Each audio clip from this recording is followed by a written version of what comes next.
അങ്ങനെയാണ് ആൾക്കാർ ദൈവിക ജീവൻ എന്നാണ് പറയണത്. അത് നഷ്ടപ്പെടുത്തുന്നത് ഇങ്ങനെയാണ്. ദൈവത്തിൻ്റെ വചനങ്ങൾ അറിഞ്ഞിട്ടും ചെയ്യാതെ അങ്ങനെ ഒരു വചനമുണ്ട്. Take the word of God. സ്തുതിക്കട്ടെ. ഹല്ലേലൂയ, ഹല്ലേലൂയ, ഹല്ലേലൂയ. യേശുവേ നന്ദി. ഹല്ലേലൂയ.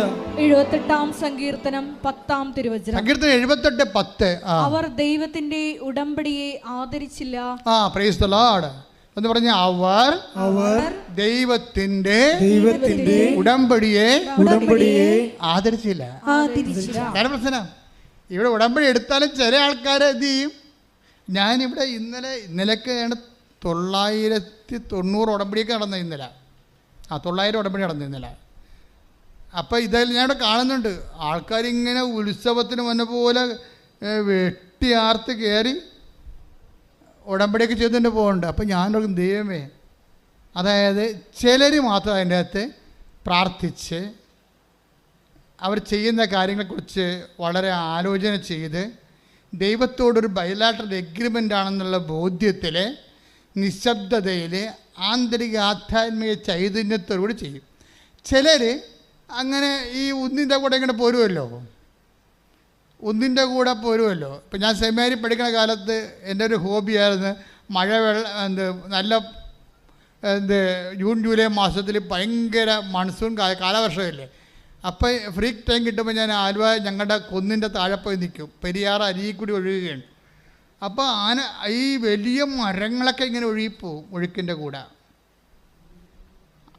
വലിയ മരങ്ങൾ, പല സാധനങ്ങൾ ഒഴുകിപ്പോവും. വീട്ടുപകരണങ്ങളൊക്കെ ഒഴുകിപ്പോണ കാണാം. മരിച്ച മനുഷ്യർ ഒഴുകിപ്പോയി ഞാൻ കണ്ടിട്ടുണ്ട് പെരിയാറ്റിൽ കൂടി. ആരും കാണാതെ ഒഴുകിപ്പോവും. വള്ളക്കാരിങ്ങനെ കാണുന്നതിനെ കൂവും. അവർ തുഴഞ്ഞ് കുത്തിക്കൊണ്ട് പോയ വള്ളക്കാർ ഈ ശവം കമന്ന് കിടന്ന് ഒഴുകണ കണ്ട കൂവും. പക്ഷേ ഇങ്ങനെ കൂവാൻ പോലും ആരുമില്ലാത്ത കുറേ ക്രിസ്ത്യാനികൾ ശവങ്ങളായി കമന്ന് കിടന്ന് ഒഴുകുന്ന കാഴ്ചയാണ് നമ്മൾ ഈ കാലത്ത് കാണുന്നത്. എന്താ കാണുന്നതെന്ന് വെച്ച് കഴിഞ്ഞാൽ, ആരെങ്കിലും എന്തെങ്കിലും തിന്മകൾ ചെയ്താൽ ആ തിന്മകളെ അനുകരിച്ചുകൊണ്ട് അവരുടെ ഒഴുക്കിനൊത്ത് അങ്ങ് ഒഴുകിപ്പോകും. ഇപ്പം മറ്റുള്ളവർ ഞായറാഴ്ച ആചരിക്കണില്ല, അപ്പം ഞാനും അതുപോലെ തന്നെ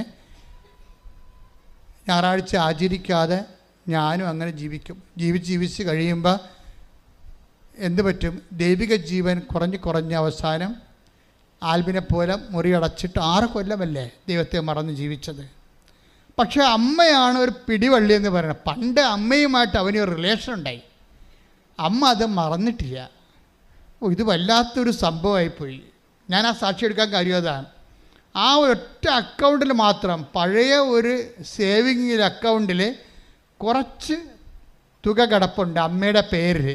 അമ്മ അത് സൂക്ഷിച്ചിട്ട് ഇവൻ മരിക്കാൻ അനുവദിക്കാതെ ഇവനെ രക്ഷിക്കാൻ പോയി എണിഞ്ഞി.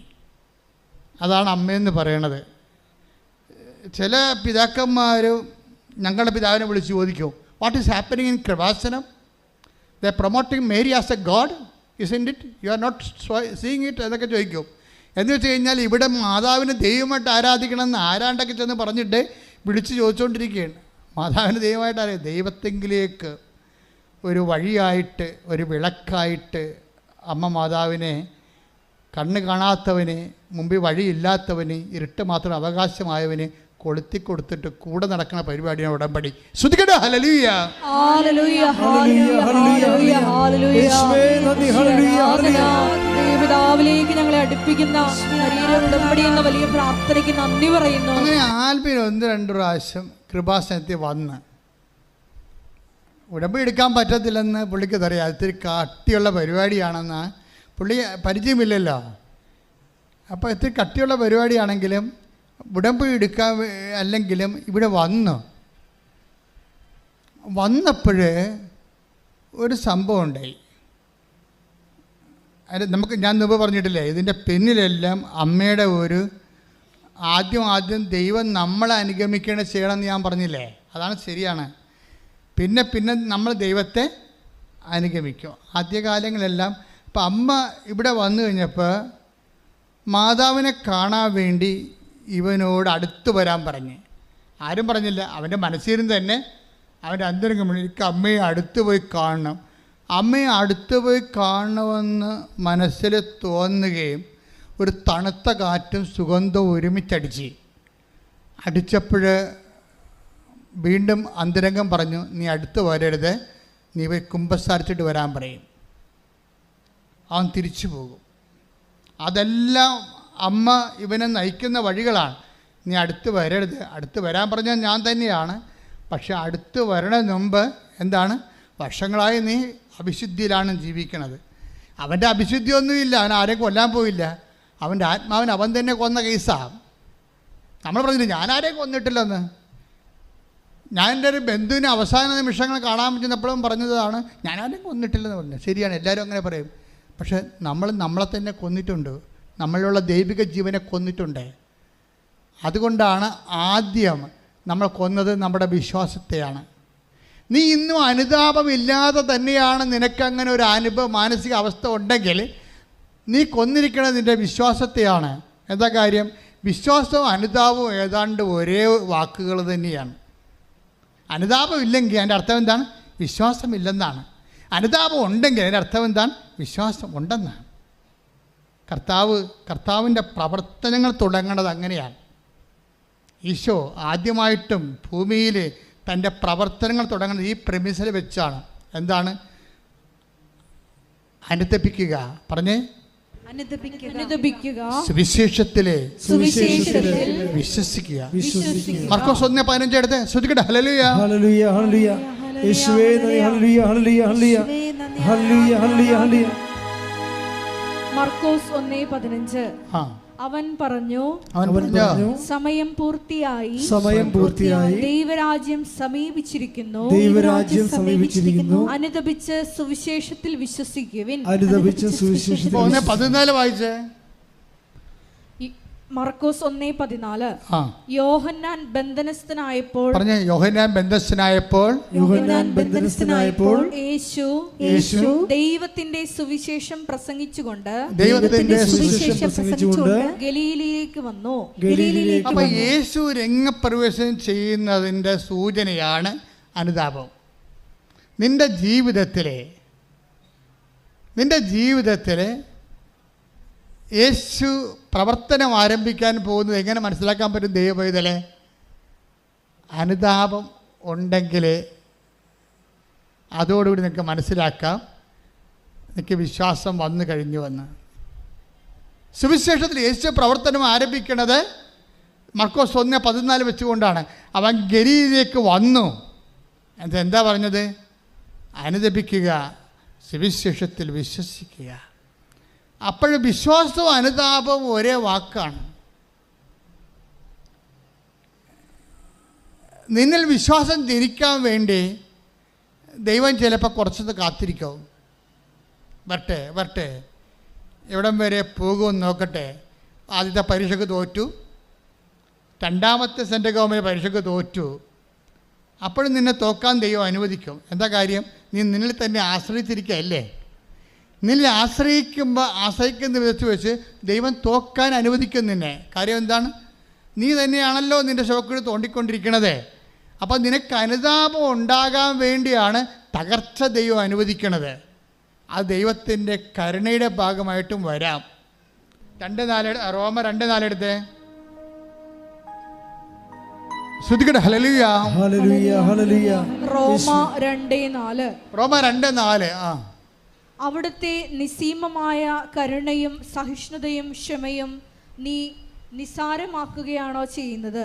അവിടുത്തെ നിസ്സീമമായ കരുണ നീ നിസ്സാരമാക്കുകയാണോ ചെയ്യുന്നത്? നിന്നെ അനുതാപത്തിലേക്ക് നയിക്കുകയാണ് ദൈവത്തിന്റെ കരുണയുടെ ലക്ഷ്യമെന്ന് നീ അറിയുന്നില്ലേ? നിന്നെ അനുതാപത്തിലേക്ക് നയിക്കുന്നതാണ് ദൈവത്തിൻ്റെ കരുണ. എന്ന് വെച്ച് കഴിഞ്ഞാൽ ചില ആൾക്കാർ വിചാരിക്കുമോ, ഞാൻ കള്ളക്കടത്ത് ചെയ്തിട്ടുണ്ട്, ഞാൻ കഞ്ചാവ് വിറ്റിട്ടുണ്ട്, ഞാൻ കണ്ടവൻ്റെ വണ്ടി അടിച്ചു മാറ്റിയിട്ട് RC പേപ്പർ ചേഞ്ച് ചെയ്ത് വേറെ കൊടുത്ത് ജീവിച്ചിട്ടുണ്ട്, ഞാൻ അബോർഷൻ ചെയ്തിട്ടുണ്ട്, ഞാൻ ചില ആൾക്കാർ തകരുമെന്ന് എനിക്കറിയാമായിരുന്നിട്ട് ഞാൻ ആ തകർച്ച അവരോട് പറയാതെ അവരുടെ തകർച്ച കണ്ട് ആനന്ദിക്കാൻ ഞാൻ ആഗ്രഹിച്ചിട്ടുണ്ട്. ഇങ്ങനെയൊക്കെ പറയുമ്പോൾ ഇങ്ങനെയൊക്കെ നിനക്ക് പറയാം. ഇങ്ങനെയൊക്കെ പറഞ്ഞാലും നീ എന്നിട്ട് പറയും, ഞാനിങ്ങനെ ആൾക്കാരുടെ പൊന്നും പണ്ടമൊക്കെ കട്ടെടുത്തിട്ട് വായ്പ വാങ്ങിയെന്നും പറഞ്ഞ് അത് തൂക്കി വെച്ചിട്ടും അവരുടെ മുമ്പ് മേടിക്കാമെങ്കിൽ മേടിക്കോ, ഞങ്ങൾ നാട് വിട്ട് പോകത്തുള്ളമെന്ന് അവർക്ക് പച്ചക്കും തന്തക്കും തള്ളക്കൊക്കെ വിളിച്ച് ഇങ്ങനെ നീ ദൈവത്തെ മറന്ന് മനുഷ്യത്വമില്ലാതെ ജീവിച്ചിട്ട് നീ പറയണേ എനിക്കൊരു ചുക്കും സംഭവിച്ചില്ലല്ലോ. ഞാൻ ഇങ്ങനെ ഞാൻ 3 കുഞ്ഞുങ്ങളെ അബോർഷൻ ചെയ്ത് കല്യാണത്തിന് മുമ്പ് എനിക്ക് പരപുരുഷന്മാരും പരസ്ത്രീകളുടെ ബന്ധമുണ്ടായിരുന്നു. കല്യാണത്തിന് ശേഷം എനിക്ക് പരപുരുഷന്മാരും പരസ്ത്രീകളുടെ ബന്ധമുണ്ട്. എനിക്കതൊരു കുഴപ്പമില്ല. എനിക്ക് വല്ല സിബിലിസും വന്നാൽ, എനിക്ക് വല്ല എയ്ഡ്സും വന്നാൽ, എനിക്ക് വല്ല ആരോഗ്യമുണ്ട് എന്ന് നീ പറഞ്ഞിട്ട് കാര്യമില്ല. ഇത് ദൈവത്തിൻ്റെ കരുണയാണെന്ന് പറഞ്ഞ മനസ്സിലായ? നീ ആരോഗ്യത്തെ ഇത്രയും പാപകരമായ ജീവിതത്തിലൂടെ പോയിട്ടും ഇത്രയും കള്ളക്കടവും തോന്നിവാസവും വഞ്ചനയും എല്ലാം നീ കാണിച്ചിട്ടും ഇപ്പോഴും നീ ആരോഗ്യമായിട്ട് നിലനിൽക്കണം. എന്താണ് കാരണം? റോമ 2:4 വായിച്ച്.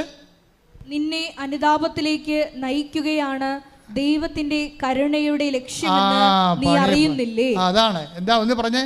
നിന്നെ അനുതാപത്തിലേക്ക് നയിക്കുകയാണ് ദൈവത്തിന്റെ കരുണയുടെ ഉദ്ദേശം.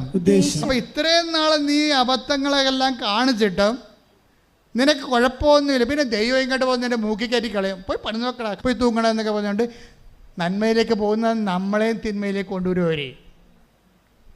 സാത്താൻ അങ്ങനെ വളരെ തന്ത്രപരമായിട്ട് നമ്മൾ അകപ്പെടുത്താനുള്ള എല്ലാ മാർഗങ്ങളും അവൻ ഉപയോഗിക്കും. അപ്പം അങ്ങനെ ഉപയോഗിക്കുമ്പോഴും അവൻ നിത്യതയെക്കുറിച്ചുള്ള കൺസെപ്റ്റ് തന്നെ അവൻ മറച്ച് കളയും. അങ്ങനെ മറച്ച് കളയുമ്പോഴും നമുക്ക് വല്ല കുഴപ്പമുണ്ടോ? എടാ ഇതൊക്കെ ഒന്നും ഞാൻ ചെയ്യുന്നത്, ഞാൻ പള്ളിയിൽ പോകണം, എനിക്ക് വല്ല കുഴപ്പമുണ്ടോ? ഞാൻ കുമ്പസാരിക്കില്ല, എനിക്ക് വല്ല കുഴപ്പമുണ്ടോ? അപ്പോൾ എനിക്ക് വല്ല കുഴപ്പമുണ്ടോ, എനിക്ക് വേണ്ട കുഴപ്പമുണ്ടെന്നാണ് നമ്മളോട് ചോദിക്കണത്. പക്ഷേ എന്താണ് കുഴപ്പം? ദൈവത്തിൻ്റെ കരുണ മനസ്സിലാക്കാൻ കഴിയാത്തതാണ്. നീ ഇങ്ങനെ ഇത്രയും ആധ്യാത്മികമായി അതപ്പതിച്ചിട്ടും കുഴപ്പമില്ലാതെ നിൽക്കുന്നതിൻ്റെ കാരണം എന്താണ്? ദൈവത്തിൻ്റെ കരുണയാണ്. അതിൻ്റെ ഉദ്ദേശം എന്താണ്? നിന്നെ ഇന്നല്ലെങ്കിൽ നാളെ അനുതാപത്തിലേക്ക് നയിക്കാൻ കഴിയുമെന്നുള്ള ദൈവത്തിൻ്റെ പ്രത്യാശയാണ്. അതാണ് അച്ഛൻ കഴിഞ്ഞ ആഴ്ചയിലൊക്കെ പറഞ്ഞ കാത്തിരിപ്പെന്ന് പറയുന്നത്. ദൈവത്തിന് നമ്മളെക്കുറിച്ച് അവസാനം വരെ പ്രത്യാശയാണ്, അവസാനം വരെ. അപ്പോൾ ദൈവത്തിൻ്റെ ആ പ്രത്യാശയുടെ അവസാനം വരെ നമ്മൾ ചെല്ലാതെ നേരത്തെ നമ്മൾ അനുതാപപ്പെടുന്നതാണ് നമുക്കെപ്പോഴും നല്ലത്. അതുകൊണ്ടാണ് ഭജനം പറയണത്, യുവാവേ നിൻ്റെ യൗവനത്തിൽ തന്നെ നീ ദൈവത്തെ അറിയുക, വയസ്സാകും പ്രായവും ആകാൻ വേണ്ടി നീ കാത്തിരിക്കരുത്. സഭാപ്രസംഗം 12:1. ഒന്നിലും സന്തോഷം തോന്നുന്നില്ല എന്ന് നീ പറയുന്ന എന്ന് പറഞ്ഞ ഒന്നിലും സന്തോഷം തോന്നുന്നില്ല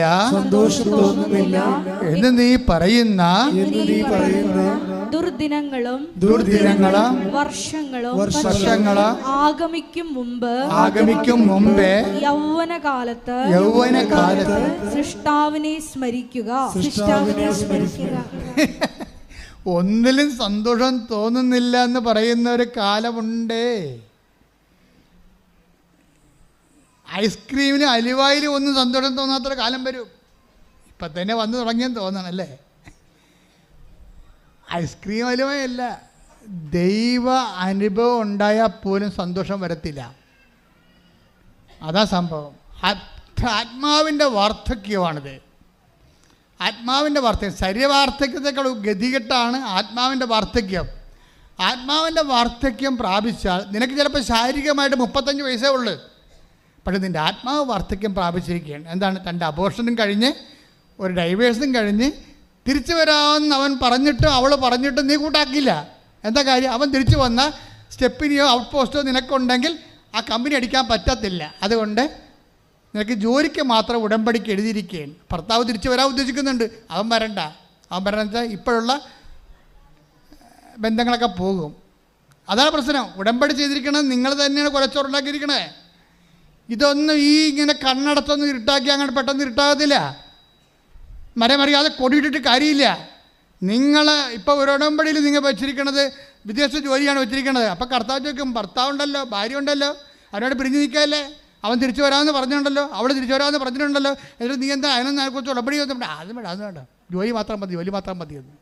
അതൊന്നും വേണ്ട, ജോലി മാത്രം മതിയെന്ന്. ഇപ്പോഴും ജഡത്തിന് വേണ്ടിയാണ് ഇപ്പോൾ ജോലി എടുക്കണത്. ഇവൾക്ക് 35 വയസ്സുണ്ടെങ്കിലും ആത്മാവിന് വാർദ്ധക്യമാണ്. നമ്മളെ ഈ സഭാപ്രസംഗി ശാരീരിക വാർദ്ധക്യത്തെക്കുറിച്ച് പറയുകയാണ്. ഒന്നിനും സന്തോഷം വരാത്തൊരു 90 വയസ്സുണ്ടാകുമെന്ന്. 90 വയസ്സ് 35 വയസ്സുള്ളപ്പോഴും ആത്മാവിന് 90 വയസ്സുണ്ടാകുന്ന ഒരു പ്രതിഭാസം ഇവിടെ നിലനിൽക്കുന്നുണ്ട്. എന്ന് വെച്ചാൽ പാപത്തെ അതൊരു ആഡംബരമായി കണ്ടുകൊണ്ട്, ദൈവത്തെ അംഗീകരിക്കുന്നത് പോരായ്മയെ കണ്ടുകൊണ്ട്. റോമ 1:28 ദൈവത്തെ അംഗീകരിക്കുന്നത് പോരായ്മയായി അവർ കരുതിയത് നിമിത്തം. ഒന്ന് പറഞ്ഞേ, ദൈവത്തെ അംഗീകരിക്കുന്നത് പോരായ്മയായി അവർ കരുതിയത് നിമിത്തം അധമ വികാരത്തിനും അനുചിത പ്രവർത്തികൾക്ക് ദൈവം അവരെ വിട്ടുകൊടുത്തു. അടുത്ത വായിച്ചേ. അവർ എല്ലാ തരത്തിലുമുള്ള അനീതിയും ദുഷ്ടതയും അത്യാഗ്രഹവും തിന്മയും നിറഞ്ഞവരാണ്.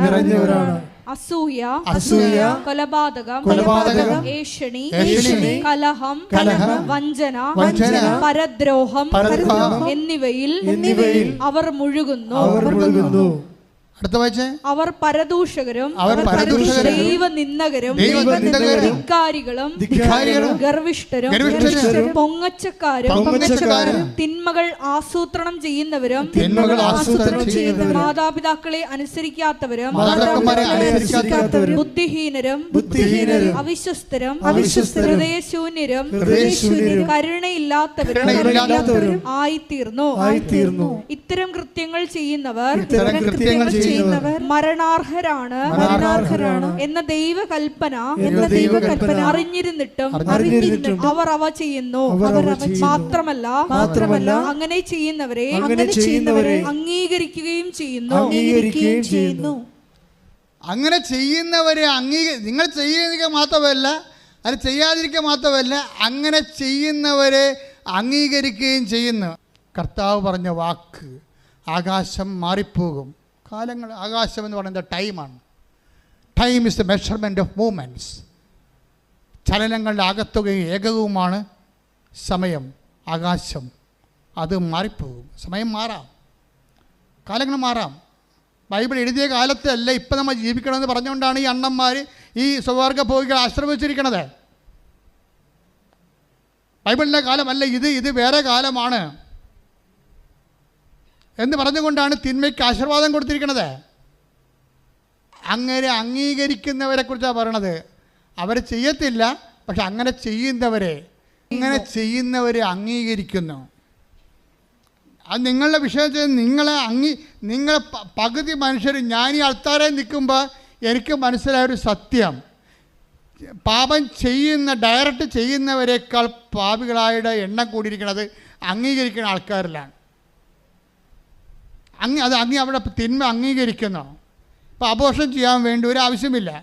അബോർഷൻ ചെയ്യാൻ വേണ്ടി ആശുപത്രി കൂട്ടിക്കൊണ്ടു പോകുന്ന ആൻറ്റിമാരില്ലേ, അവിടെ കാര്യത്തിൽ തീരുമാനമായിട്ടുണ്ട്. നീ അവളുടെയൊക്കെ നല്ല പിള്ള ചമയാൻ വേണ്ടിയാണ് നീ ആ പണി കാണിക്കണത്. ദൈവത്തെ മറന്ന് അവൾക്കും നിനക്കും പണി വരുന്നുണ്ട് അവറാച്ച. എന്താ കാര്യം? ആകാശവും ഭൂമിയും മാറിയാലും ഞാൻ നിങ്ങളോട് പറഞ്ഞ വാക്കിന് മാറ്റമില്ല. കർത്താവിൻ്റെ വാക്കിന് മാറ്റമില്ല. സഭയുടെ വിശുദ്ധി നിലനിൽക്കുന്നത് പാരമ്പര്യത്തെക്കാളുപരി കർത്താവിൻ്റെ വചനത്തിലാണ്. ഈ വചനത്തെ വളച്ചൊടിക്കുമെന്ന് ഓരോരോ കാലഘട്ടത്തിന് പറ്റുന്ന രീതിയിൽ പൊക്കിയും താത്തിയും കെട്ടുമെന്നൊക്കെ കർത്താവിനറിയാം. അതുകൊണ്ടാണ് കർത്താവ് സെസ് ഏർപ്പെടുത്തിയിരിക്കുന്നത്. എന്താണ്?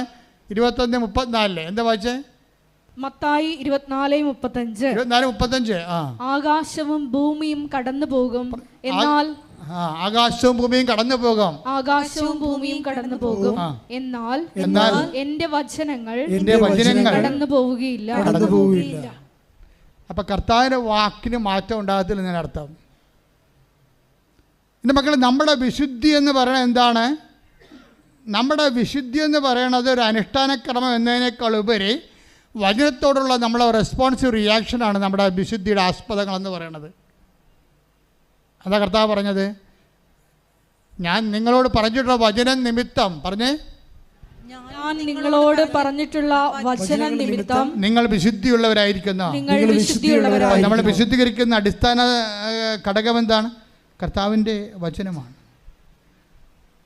അപ്പോൾ ആരെല്ലാം എങ്ങനെ വ്യാഖ്യാനിച്ചാലും ദൈവത്തിൻ്റെ വചനത്തിൽ എന്താണ് എഴുതിയിരിക്കുന്നത് അതാണ് നിൻ്റെ ആത്മാവിനെ അടിസ്ഥാനപ്പെടുത്തി അവസാനത്തെ ക്വസ്റ്റ്യനെയർ തയ്യാറാക്കിയിരിക്കുന്നത്.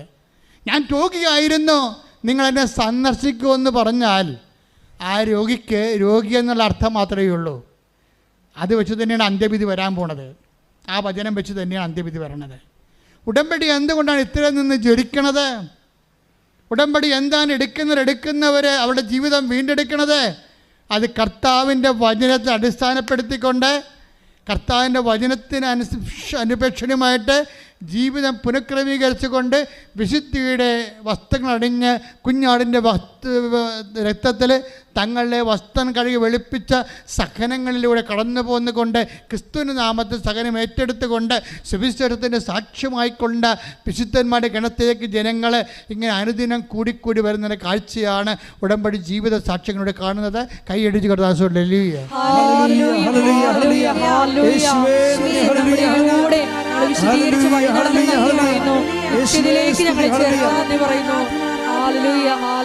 പരമദിവ്യകാരുണ്യത്തിന് പരിശുദ്ധ പരമദിവ്യകാരുണ്യത്തിന് എൻ്റെ പ്രിയപ്പെട്ടവരെ, ഈ ആൽബിൻ്റെ ദൈവ അനുഭവ മുന്നേറ്റങ്ങളെ നമ്മൾ സുവിശേഷ വിഹിതമായി വിലയിരുത്തുമ്പോൾ നമുക്ക് കിട്ടുന്ന ഒരു നെറ്റ് റിസൾട്ട് എന്ന് പറയണത്, ആൽബിൻ ഉടമ്പടി എടുക്കാൻ വേണ്ടി അവസാനം കുമ്പസാരിച്ചിട്ട് കൃപാന കൈക്കൊണ്ടിട്ട് അവൻ അവസാനം ഉടമ്പടി എടുക്കാൻ വേണ്ടി വരും. കാര്യം എന്താണ്? ആദ്യം ദൈവം അവനെ അനുഗമിക്കാൻ തുടങ്ങി. ഇപ്പോഴെന്നാ പറ്റിയിരിക്കണത്? ദൈവത്തെ അവൻ അനുഗമിക്കാൻ തുടങ്ങി. മതി കണ്ട, കാലാവസ്ഥ മതി കണ്ട. അങ്ങനെ വന്നപ്പോൾ അവൻ ഉടമ്പടി എടുത്തു. ഉടമ്പടി എടുത്തപ്പോൾ അവന് ഇപ്പോൾ ഒരു ജോലി അവന് സെൻട്രൽ ഗവൺമെൻറ് ഉണ്ട്, ഷിഫ്റ്റ് സമ്പ്രദായമാണ്. അപ്പോൾ അവൻ ഉടമ്പടി എടുത്ത് കഴിഞ്ഞപ്പോൾ ഇങ്ങനെ വിശുദ്ധീകരിച്ച് അതിൻ്റെ തക്ക യോഗ്യതയോടുകൂടി ഉടമ്പടി എടുത്ത് കഴിഞ്ഞപ്പോൾ താഴെ വന്നപ്പോൾ 16 മിസ് കോൾ വന്ന് കമ്പനി വിളിച്ചിരിക്കുകയാണ്. നീ എന്താ ആൽബം വരാത്തത്? അപ്പോൾ അവൻ പറഞ്ഞു എനിക്ക് നൈറ്റ് ഷിഫ്റ്റ് ആണെന്ന് പറഞ്ഞേ. അല്ലടാ, ഇന്ന് നൈറ്റ് ഷിഫ്റ്റ് ഇല്ല എന്ന് പറഞ്ഞു. ഇന്ന് നൈറ്റ് ഷിഫ്റ്റ് ഇല്ല, നിൻ്റെ ഷിഫ്റ്റാണ് ഇപ്പോൾ നടന്നുകൊണ്ടിരിക്കണത്. അപ്പോഴവൻ പറഞ്ഞു, എൻ്റെ അമ്മേ, ഇന്ന് നൈറ്റ് ഷിഫ്റ്റ് ഇല്ലെന്ന് എന്നോട് പറഞ്ഞില്ലല്ലോ. അവരാരും പറഞ്ഞില്ല.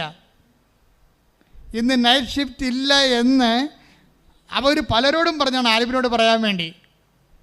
ആൽബിനോട് ആരും പറഞ്ഞില്ല ഇന്ന് നൈറ്റ് ഷിഫ്റ്റ് ഇല്ലെന്ന്. അത് മറച്ചു വെച്ചു. ഇന്ന് നൈറ്റ് ഷിഫ്റ്റ് ഇല്ല എന്ന് ഞാൻ അറിഞ്ഞിരുന്നെങ്കിൽ ഞാനിന്ന് ഉടമ്പടി എടുക്കാൻ വരത്തില്ല.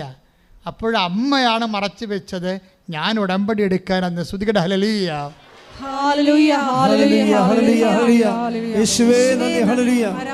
എന്ത് രസമാണെന്നറിയാം സാക്ഷ്യം കേൾക്കാൻ. അതായത് നമ്മളെ ഉടമ്പടിപ്പിക്കാൻ വേണ്ടി നമ്മളെ അറിയിക്കേണ്ട ചില കാര്യങ്ങളെ അറിയിക്കാതെ സംരക്ഷിച്ചുകൊണ്ട് എങ്ങനെ ഭയങ്കര സൂക്ഷ്മ സംരക്ഷണം. മക്കളെ, ഞാൻ പറഞ്ഞു, യു ആർ ഇൻ സർവൈലൻസ്. അതായത് നിങ്ങൾ നിരീക്ഷണത്തിലാണ് അമ്മയുടെ, വേറെ ആരുടെയും അല്ല, അമ്മയുടെ നിരീക്ഷണത്തിലാണ്. നിങ്ങൾക്ക് കടമുണ്ടെന്നും രോഗമാണെന്നും ജോലിയില്ലെന്നും നിങ്ങളുടെ മനസ്സ് തിളച്ചുകൊണ്ടിരിക്കുന്ന മുറിവേറ്റതാണെന്നും എല്ലാം അമ്മയ്ക്കറിയാം. നിങ്ങൾ താങ്ങിപ്പിടിച്ച് ഇവിടെ കൊണ്ടുവന്നിരിക്കുന്നത് നിങ്ങളെ സന്ധിക്കാനാണ്. നിങ്ങൾ കുതറരുത്. കുതറിപ്പോയിട്ട് ചില ആൾക്കാർ ഉടമ്പടി എടുക്കും, എന്നിട്ട് പോയി ഉടമ്പടി ഇല്ലാതെ ജീവിക്കും. അതാണ് പ്രശ്നം. ഉടമ്പടി ഇവിടെ വന്നിങ്ങനെ ഏതാണ്ട് കൊണ്ടുവന്ന് കെട്ടിത്താത്തുന്ന പരിപാടിയാണ് ഉടമ്പടി എന്നാണ് ആരാണ്ട് പെരിച്ചാഴികൾ പറഞ്ഞ് തെറ്റിദ്ധരിച്ചിരിക്കുന്നത്. അത് ആ തീ കൊണ്ട് ഈ ചേന വേഗത്തില്ല. പുറത്തിറങ്ങി മര്യാദയ്ക്ക് ഉടമ്പടി പ്രകാരം നമ്മൾ ദൈവസ്നേഹത്തോടു കൂടി സുവിശേഷ വേല ചെയ്യണം, പരിശുദ്ധ പ്രവർത്തനം ചെയ്യണം, രോഗി സന്ദർശനം ചെയ്യണം. അപ്പോൾ ആൽബിന് ഇതിലെല്ലാം തയ്യാറായി. കാര്യം ഉടമ്പടി എനിക്ക് ഷിഫ്റ്റ് ഉണ്ടായിട്ടും ഷിഫ്റ്റ് ഇല്ലാഞ്ഞ കാര്യം അമ്മ എന്നോട് പറയാതെ എന്നെക്കൊണ്ട് ഉടമ്പടി എടുപ്പിച്ചില്ലേ. അപ്പോൾ അമ്മ എൻ്റെ കൂടെ ഉണ്ടെന്നാണ് ആൽബിൻ പിന്നെ ധരിച്ചത്. ആൽബിൻ പുറത്ത് പോയി കഴിഞ്ഞ് ഞാൻ എവിടെയാണ് രോഗികളെ കാണാൻ പോകേണ്ടതെന്ന് അമ്മയോട് ചോദിച്ചു. ഞാൻ എവിടെയാണ് ഈ രോഗികളെ പോയി കണ്ടിട്ട് അവരെ ശുശ്രൂഷിക്കേണ്ടത്? അപ്പോൾ അമ്മ പറഞ്ഞ് നിൻ്റെ നാട്ടിൽ തന്നെ ഉണ്ടെന്ന് പറഞ്ഞു. അപ്പോഴവൻ ആ തിരക്കി പിടിച്ച് ആ രോഗിയുടെ എത്തിയെന്ന്. ആ രോഗികളെ ശുശ്രൂഷിക്കുന്ന ഒരു ആലയമുണ്ട്, അവിടെ ചെന്ന് കുറേ രോഗികളെയൊക്കെ നോക്കുകയും അവർക്ക് വേണ്ടതൊക്കെ വാങ്ങിച്ചു കൊടുക്കുകയും ശുശ്രൂഷ ചെയ്തപ്പോൾ അവൻ വിചാരിച്ചേടെ എൻ്റെ ശമ്പളത്തിൻ്റെ ദശാംശം ഉണ്ടല്ലോ, ഈ മാസത്തെ ശമ്പളം ഞാൻ ഈ സ്ഥാപനത്തിന് കൊടുക്കാം എന്നവൻ ചിന്തിച്ച്. ഈ മാസത്തെ ശമ്പളം ഈ സ്ഥാപനത്തിന് കൊടുക്കാമെന്ന് ആൽബം ചിന്തിച്ചപ്പോൾ പിന്നെ അവൻ ഇടയ്ക്കിടയ്ക്ക് അമ്മയെ കാണാൻ വേണ്ടി മാത്രം വരുമ്പോൾ അമ്മയോട് പറഞ്ഞു, അമ്മേ ഞാൻ ഈ മാസത്തെ ശമ്പളം കൊടുക്കാമെന്ന് പറഞ്ഞിട്ടുണ്ട് ആ ശമ്പളത്തിന്, പക്ഷേ എനിക്ക് അമ്മ പറഞ്ഞു തരണം, ഞാൻ കൊടുക്കണം, ഞാൻ കഷ്ടപ്പെട്ട് പണിയണ കാശാണ്, അത് അവർ പുട്ടടിക്കുമോ എന്ന് ചോദിക്കണം. എന്നുവെച്ചാൽ ആ അവിടുത്തെ ബ്രദർ പുട്ടടിക്കുമോ എന്ന് അത് നേരെ വന്ന് ചോദിച്ചിരിക്കണം. പക്ഷേ അവിടുത്തെ ബ്രദർ ആ രോഗികളെ നോക്കുന്നവൻ്റെ അടുത്താണ് ഞാൻ കാശ് കൊടുക്കാൻ പോണത്, അവരെൻ്റെ കാശ് വാങ്ങിച്ച് അയാൾ സ്വന്തമായിട്ട് കുടുംബത്തിന് വേണ്ടി പുട്ടടിക്കുമോ അമ്മ പറയണം, എന്നാൽ ഞാൻ കൊടുക്കത്തുള്ളൂ എന്നാണ്. അവനിങ്ങനെ ആ ഒരു ടൈപ്പാണ്. അപ്പോൾ ഒരു ദിവസം ഇത് അമ്മയോട് ഇങ്ങനെ പറഞ്ഞ് അവൻ ഇറങ്ങുമ്പോൾ പെട്ടെന്നൊരു പഴയ തണുത്ത കാറ്റും മുല്ലപ്പൂവും അടിച്ചുകൊണ്ട് കയറി. അവൻ തിരിഞ്ഞു നോക്കുമ്പോൾ ആ ബ്രദർ അവിടെ നിൽക്കണം. Praise the Lord. അപ്പം തന്നെ ആ കാശെടുത്ത് അങ്ങോട്ട് കൊടുത്ത്. അമ്മയുടെ ഒരു രീതി അതാ. നീ പറഞ്ഞ വിഷമിക്കേണ്ട, അവൻ പുട്ടടിക്കത്തില്ല, അവനെ കൊണ്ട് ഞാൻ ഇവിടെ നിർത്തിയിട്ടുണ്ട്, നീ ഇങ്ങനെയൊക്കെ കോപ്പറേറ്റ് തരം പറയാമെന്ന് എനിക്കറിയാം. അതുകൊണ്ട് എന്ത് രസമാണ് ഇതൊക്കെ കേൾക്കാൻ, നമ്മൾ ഞെട്ടിപ്പോകും. അതായത് നമ്മൾ മാത്രമേ മാതാവിനൊരു മകളുള്ളൂ, ഈ ഭൂമി നമുക്ക് മാത്രമേ പ്രശ്നമുള്ളൂ. നമ്മൾ ദൈവത്തോട് സത്യസന്ധമായിട്ട് ഇടപെടുമ്പോൾ ദൈവം അനുനിമിഷം നമ്മുടെ ഓരോ ചെയ്വനകളും ഓരോ മൂവ്മെൻറ്റ്സും, അപ്പം നീ മൂവ് ചെയ്യണത് എനിക്കറിയാവുന്നല്ലേ പറയണത് അല്ലേ? 130 സങ്കീർത്തനം എന്താ പറയണത്? കീർത്തനം 2-ാം തിരുവചനം. ഞാൻ ഇരിക്കുന്നതും എഴുന്നേൽക്കുന്നതും അവിടെ നിന്ന് അറിയുന്നു. ഞാൻ ഇരിക്കുന്നതും എഴുന്നേൽക്കുന്നതും അവിടെ നിന്ന് അറിയുന്ന എന്റെ വിചാരങ്ങൾ അവിടെ നിന്ന് അകലെ നിന്ന് മനസ്സിലാക്കുന്നു. എന്റെ വിചാരങ്ങൾ അവിടെ നിന്ന് അകലെ നിന്ന് മനസ്സിലാക്കുന്നു. എന്റെ നടപ്പും കിടപ്പും അങ്ങ് പരിശോധിച്ചറിയുന്നു. നടപ്പും കിടപ്പും അങ്ങ് പരിശോധിക്കുന്നു. എന്റെ മാർഗങ്ങൾ അങ്ങേക്ക് നന്നായി അറിയാം. എന്റെ മാർഗങ്ങൾ നന്നായി അറിയാം. ഒരു ചിന്ത, ഒരു വാക്ക് എന്റെ നാവിലെത്തുന്നതിന് മുമ്പ് തന്നെ, കർത്താവേ അത് അവിടുന്ന് അറിയുന്നു. കർത്താവേ അങ്ങ് അവിടുന്ന് അറിയുന്നു. അതായത് ഒരു ചിന്ത എൻ്റെ ഉള്ളിൽ വരുന്ന മുമ്പ് തന്നെ നീ എന്താണ് മനസ്സിൽ ഓർക്കണത് അതിനെല്ലാം നിന്നോട് മറുപടി പറഞ്ഞുകൊണ്ടിരിക്കുന്ന, നിന്റെ കൂടെ സഞ്ചരിക്കണ ദൈവം. ഉടമ്പടിയിലല്ലാതെ ഇത്രയും കൃത്യമായിട്ട് ഞാൻ ആരിലും ഇന്നുവരെ എൻ്റെ വ്യക്തിപരമായ അനുഭവത്തിൽ ദൈവത്തെ അനുഭവിച്ച് ഞാൻ കണ്ടിട്ടില്ല. അത്രക്ക് ഭയങ്കരമായ രീതിയിലാണ് ദൈവം സത്യസന്ധമായ ഉടമ്പടി ജീവിതക്കാരോട് ദൈവം ഇൻട്രാക്ട് ചെയ്യുന്ന രീതികൾ. അതിനുശേഷം അവന് പരീക്ഷ 19-3-22 പരീക്ഷ എഴുതി വെച്ചാണ് ഉടമ്പടി എടുക്കുന്നത്. 22 പരീക്ഷയുടെ അവസ്ഥ ഭയങ്കരമാണ്. 22 പരീക്ഷ സെൻട്രൽ ഗവൺമെൻറ് പരീക്ഷ എഴുതിയിട്ടാണ് വന്ന് ഉടമ്പടി എടുക്കുന്നത്. പരീക്ഷയ്ക്ക് പൊട്ടിപ്പോയി, എഴുതി പൊട്ടി. പരീക്ഷ പൊട്ടിയിട്ടില്ല, റിസൾട്ട് വന്നിട്ടില്ല. പക്ഷേ എഴുതിയപ്പോൾ തന്നെ മനസ്സിലായി ഇതിൽ നിന്നൊന്നും കിട്ടാൻ പോണില്ല. പക്ഷേ ഞാൻ തോറ്റാലും കുഴപ്പമില്ല, ഞാൻ ജയിച്ചിരിക്കണം. കാര്യം എന്താണ്? അമ്മ എൻ്റെ കൂടെ സഞ്ചരിക്കണമെന്ന്. അതാണ് പ്രശ്നം. പരീക്ഷ തോറ്റ്, പരീക്ഷ എഴുതി, പക്ഷേ റിസൾട്ട് വന്നിട്ടില്ല. പക്ഷേ പൊട്ടപ്പരീക്ഷയായിരുന്നു, റിസൾട്ട് വന്നിട്ടില്ല. പക്ഷെ തോറ്റാലും എനിക്കത് ഫീലില്ല. എന്താ കാര്യം? അമ്മയെ ഞാൻ അറിഞ്ഞല്ല, കണ്ടല്ല, എൻ്റെ കൂടെ അമ്മ സന്തോഷം എൻ്റെ കൂടെ സഞ്ചരിക്കുന്നുണ്ടല്ല. ആധ്യാത്മികമായ ആന്തരിക അഭിഷേകത്തിലെ തകർച്ചകളെ അതിജീവിച്ചുകൊണ്ട് ഇവൻ അങ്ങനെ പോവുകയാണ്. എന്നിട്ട് വരാൻ പോണ തകർച്ചയെപ്പോലും അവൻ മുൻകൂട്ടി അതിജീവിച്ചുകൊണ്ടുള്ള ഒരു ആത്മശക്തി ഇവന് ലഭിച്ചിരിക്കുകയാണ്. ഇതാണ് ആത്മശക്തി എന്ന് പറയുന്നത്. അതായത് തോറ്റാനിക്ക് പ്രശ്നമില്ലെന്നൊക്കെ പറഞ്ഞ ആ ഒരു വകുപ്പിലാണ്. എന്തൊരു അനുഭവമാണെന്ന് ചോദിക്കുക നിങ്ങൾ. എന്നിട്ട് പക്ഷെ അങ്ങനെയല്ല, അമ്മ എന്തു ചെയ്യും? അമ്മ ഇവനോട് പറയും, ഇനി നീ വാങ്ങിച്ച ഒരു കെട്ട് പത്രം വാങ്ങിച്ച് പരീക്ഷ പ്രവർത്തനം ചെയ്യാൻ ഇവന് പ്രയാസം ഉണ്ടായിരുന്നു. അവൻ ഇപ്പോൾ 5 കെട്ട് പത്രം മേടിച്ച് പരീക്ഷ പ്രവർത്തനം ചെയ്തിട്ട് 10 പത്രം വീട്ടിൽ ഇരിപ്പുണ്ട്. അപ്പം അമ്മ പറയും, റിസൾട്ട് വരാനായി, പത്രം 10 വീട്ടിൽ ഇരിപ്പുണ്ടെന്ന് പറയും. എന്ത് രസമായി സാക്ഷ്യം കേൾക്കാമെന്ന് പറയാം. മറ്റേ നീ തോക്കുമെന്ന് പറഞ്ഞ പരീക്ഷയില്ലേ, അതിന് റിസൾട്ട് അടുത്ത ദിവസം വരും. പക്ഷേ നിൻ്റെ പരീക്ഷ പ്രവർത്തനത്തിന് 10 പത്രം എക്സ്ട്രാ വീട്ടിൽ ഇരിപ്പുണ്ടെന്ന് പറയും.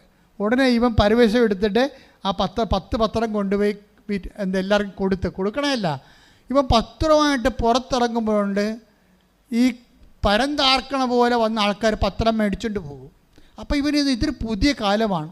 ഒരു പത്രം കൊടുക്കാൻ ഞാൻ എന്തുമാത്രം കഷ്ടപ്പെട്ടു. ഇന്ന് പത്രം എന്ന് പറയുമ്പോൾ ആൾക്കാർ ആർത്താർത്ത് വന്ന് വാങ്ങിച്ചുകൊണ്ട് പോവുകയാണ്. അത് വല്ലാത്തൊരു അനുഭവമാണ് അവന് പത്രം കൊടുത്തു തീർന്ന് അപ്പോഴുണ്ട് അവൻ്റെ ബർത്ത്ഡേക്ക് അമ്മയോട് പറഞ്ഞു, അമ്മ ബർത്ത്ഡേയാണ് വരണത് കേട്ടാന്ന് പറഞ്ഞു. അപ്പോൾ അത് തിരിച്ച് പറയാം, പത്രം കൊടുത്തേ എൻ്റെ ബർത്ത്ഡേ വരുന്നുണ്ടെന്ന് പറയും. അപ്പോൾ ബർത്ത്ഡേ അന്ന് തന്നെ റിസൾട്ട് വന്ന് അവൻ പാസ്സായി.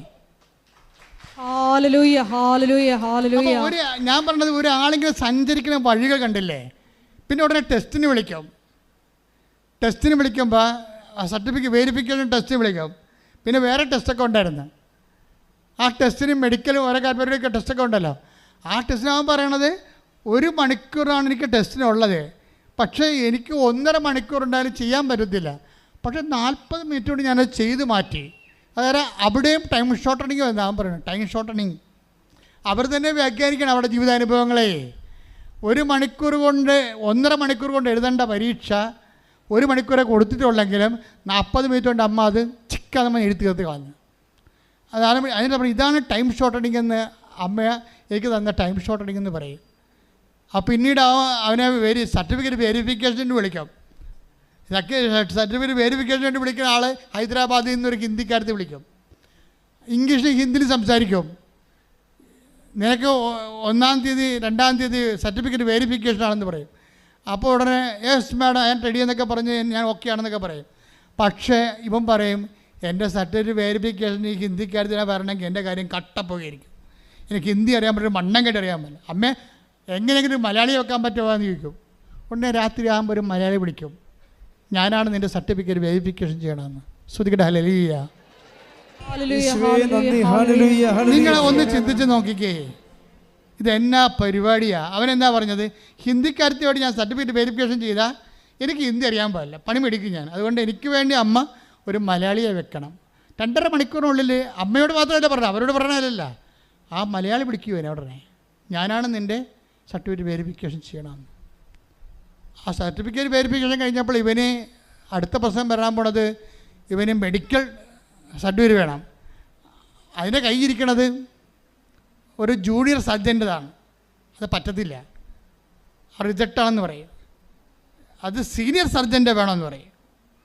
അപ്പോൾ സീനിയർ സർജന് വേണ്ടി എറണാകുളത്ത് വന്നിട്ട് എറണാകുളം ജില്ലാ ആശുപത്രിയിലേക്ക് സീനിയർ സർജനെ കാണാൻ വേണ്ടി ഇറങ്ങുന്ന സമയത്ത് വണ്ടി തിരിഞ്ഞ് കളമശ്ശേരി മെഡിക്കൽ കോളേജിലേക്ക് പോകും. അവിടെ ഇവൻ ചെല്ലുമ്പോൾ സീനിയർ സർജൻ കാത്തു നിൽക്കല്ലോ ഇവനെ. ഒരു മാഡം കാര്യം പറയും, എൻ്റെ അവസ്ഥ ഇതാണെന്ന് പറയും. 1 മണിക്കൂറിനുള്ളിൽ സർട്ടിഫിക്കറ്റ് വെരിഫൈ ചെയ്ത് സർട്ടിഫിക്കറ്റ് കൊടുക്കും. അതായത് മാതാവ് ഒരു കാര്യം ഏറ്റെടുത്ത പിന്നെ എണ്ണയിട്ട യന്ത്രം പോലെ നീ എങ്ങോട്ട് പോകണം, നീ നടക്കേണ്ട വഴി എന്ന് ഞാൻ എപ്പോഴും പറഞ്ഞില്ലേ, നീ നടക്കേണ്ട വഴി നിൻ്റെ മുഖത്ത് നോക്കി ഉപദേശിക്കുക മാത്രമല്ല, നിന്നെ കൂട്ടിക്കൊണ്ടുപോയിരിക്കും. കൈയടിച്ച് കർത്താവോട്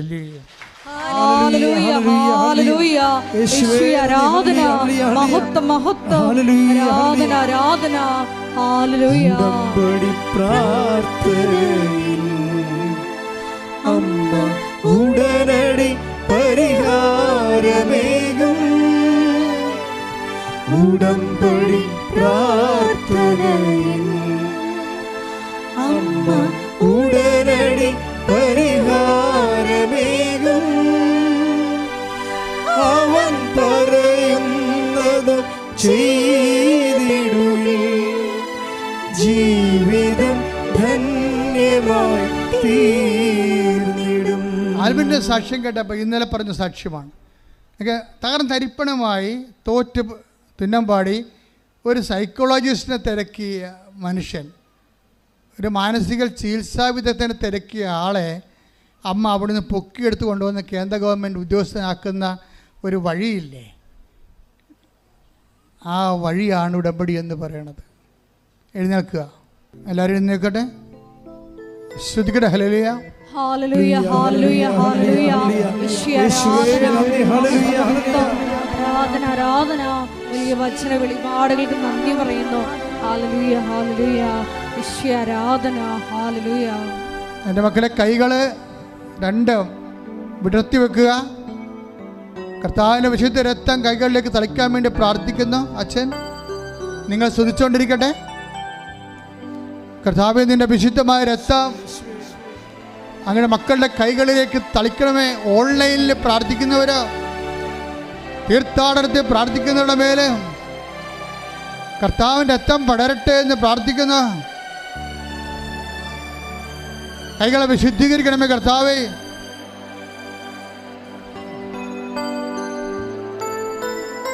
രണ്ട് കൈകളും നെഞ്ചത്ത് വെച്ചുകൊണ്ട്, നെറ്റിയിലും വെച്ചുകൊണ്ട് അതിശക്തമായി ശ്രദ്ധിക്കട്ടെ. രോഗശാന്തി പ്രാർത്ഥനയുടെ സമയമാണ്. കർത്താവെ അന്ധന് കാഴ്ച നൽകിയവനെ, കർത്താവെ ചെകിടിന് കേട് നൽകിയവനെ, കർത്താവെ ഊമന് സംഭാഷണ ശക്തി നൽകിയവനെ, കർത്താവെ മഹോദരോഗ്യം സുഖപ്പെടുത്തിയവനെ, കർത്താവെ തലവാരോഗ്യം സുഖപ്പെടുത്തിയവനെ, കർത്താവെ മരിച്ചവനെ ഉയർപ്പിച്ചവനെ, നിന്റെ തിരുനാമം സ്തുതി പറയുന്ന കർത്താവെ, ഉച്ച മുതൽ ഉള്ളങ്കാൽ വരെ ഓരോ കോശങ്ങളിലും ഓരോ പെശുകളിലും രക്തഞരമ്പുകളിലും ആന്തരിക അവയവങ്ങളിലും തലച്ചോറിലും തൊണ്ടയിലും ഹൃദയത്തിലും കരളിലും ഉദരത്തിലും കുടലിലും ആന്തരിക അവയവങ്ങളിലും ഗർഭാശയത്തിൽ മൂത്രാശയത്തിൽ ആമാശയത്തിൽ പ്രശ്നങ്ങളിൽ കർത്താവ് അസ്ഥികളിലെ പേശികളിലെ കർത്താവിൻ്റെ രക്തം പടരട്ടെ. ഉച്ച മുതൽ ഉള്ളങ്കാൽ വരെ കർത്താവിൻ്റെ രക്തം പടരട്ടെ. നടുവിലെ കിഡ്നികള്, കരളുകള്, ഹൃദയം, സ്പോണ്ടിലോസിസ്, ഞരമ്പുകള്, നാടിഞരമ്പുകള്, അസ്ഥികള്, നടുവല്ലുകള്, ഇടുപ്പല്ലുകള്, എല്ലാ ക്യാൻസർ രോഗികള്, കരരോഗികള്, കിഡ്നി രോഗികള്, ത്വക്ക് രോഗികള്, അർസസ് രോഗികള്, അൾസർ രോഗികള്, PCOD രോഗികള്, കർത്താവേ എയ്ഡ്സ് രോഗികള് യേശുവിൻ്റെ നാമത്തിൽ എപ്പിലെപ്സി രോഗികള് കർത്താവിൻ്റെ നാമത്തിൽ സൗഖ്യം പ്രാപിക്കട്ടെ. കർത്താവിൻ്റെ നാമത്തിൽ സൗഖ്യം പ്രാപിക്കട്ടെ. യേശു ക്രിസ്തു ഉന്നതമായ നാമത്തിൽ സഭയുടെ അധികാരത്തിൽ കുരിശിൻ്റെ അടയാളത്തിൽ ദൈവശക്തിയാൽ മാർഗരോഗങ്ങൾ തീരാവേദികൾ യേശുവിൻ്റെ നാമത്തിൽ മാറിപ്പോകട്ടെ.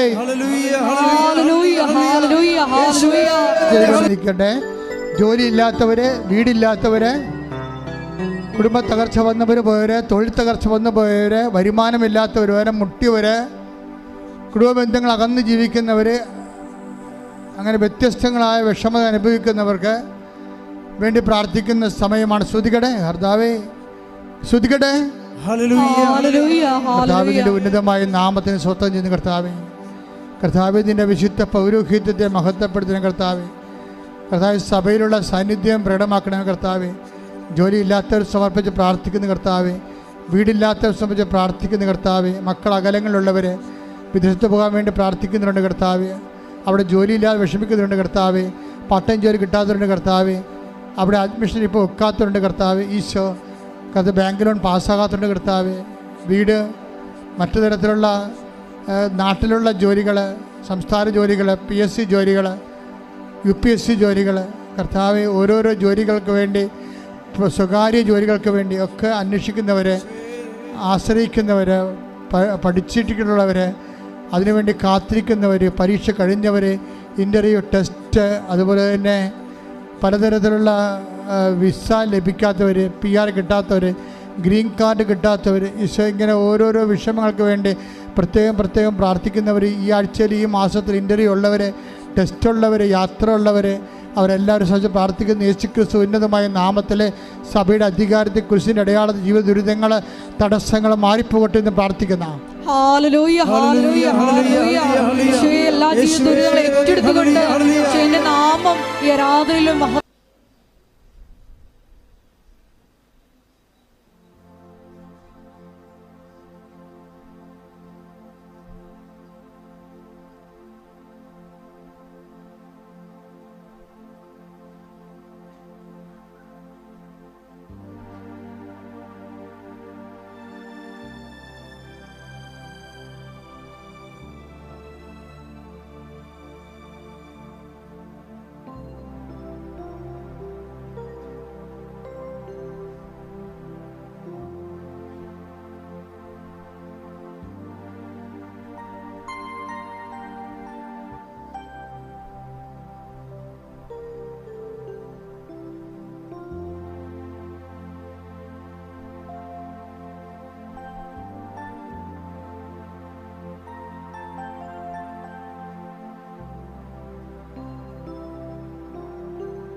ഒരിക്കൽ കൂടി മരിയൻ ഉടമ്പടിയിൽ സമർപ്പിച്ചിരിക്കുന്ന എല്ലാ വിഷയങ്ങളും ദേവമാതാവിൻ്റെ മധ്യസ്ഥയിൽ ദിവ്യകാരുണ്യ സന്നിധിയിൽ സമർപ്പിച്ച് നമുക്കൊരു നിമിഷം മൗനമായിട്ട് പ്രാർത്ഥിക്കാം. നോമ്പിൻ്റെ ഈ കാലയളവിൽ അനുദപിച്ച് പൂർണ്ണമായി സുവിശേഷത്തിൽ വിശ്വസിച്ച് നിന്നിലേക്ക് തിരിയുവാൻ ഈശോയെ ഇന്നത്തെ ആരാധന ഉടമ്പടി വചനങ്ങൾ ഞങ്ങളെ പ്രത്യേകമായി സഹായിക്കണമേ, ഞങ്ങളെ അഭിഷേകത്താൽ നിറയ്ക്കണമേ എന്ന് പ്രാർത്ഥിച്ചുകൊണ്ട് ശിരസ് നമിച്ച് നമുക്ക് ദിവ്യകാരുണ്യനാഥൻ്റെ ആശീർവാദം സ്വീകരിക്കാം.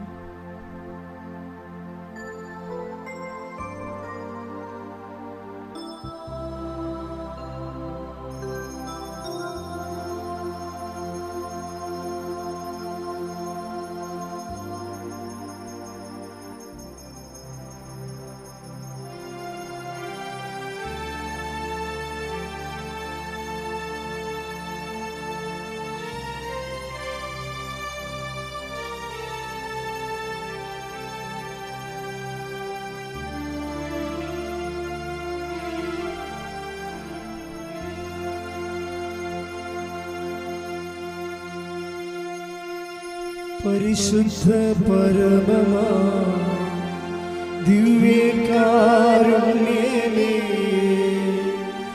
എന്നും എന്നും അങ്ങേയ്ക്കാരാധന. പരിശുദ്ധ പരമമാ ദിവ്യകാരുണ്യമേ, എന്നും എന്നും അങ്ങേയ്ക്കാരാധന. പരിശുദ്ധ പരമമാ ദിവ്യകാരുണ്യമേ, എന്നും എന്നും അങ്ങേയ്ക്കാരാധന.